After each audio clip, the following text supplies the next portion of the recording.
దేవుని కోసం బతుకుతానని చెప్పి మాట ఇచ్చిన వాడు దారి తప్పిపోతుంటే దేవుని నామానికి అవమానం కలుగుతుంది. చచ్చిపోయేదాకా ఒక్కటి మాట రాసి పెట్టుకోండి ప్రియులారా. పెద్దలైనా పిల్లలైనా యవ్వనస్తులైనా తల్లిదండ్రులైనా ఒక్క మాట మీ అక్కగానో చెల్లిగానో చిన్న బిడ్డలు మీకు తల్లిగానో చెప్తున్నా, మనం చచ్చిపోయే లోపు మన వల్ల మన తండ్రికి ఎప్పుడు చెడ్డ పేరు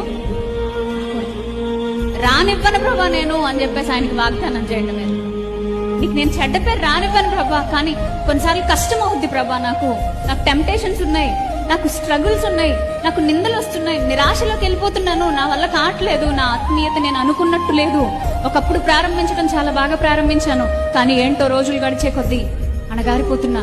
కార్యారంభము కంటే కార్యాంతం మేలు అనే మాట నాకు తెలుసు, కానీ ఆ మాటను పట్టుకుని నిలబడలేకపోతున్నాను. నా దగ్గర స్థిరత్వం లేదు అనే విషయాలు నిజముగా ఒప్పుకోండి. దేవుని ముందు పడి, దేవునికి ఎవరిష్టమో తెలుసా?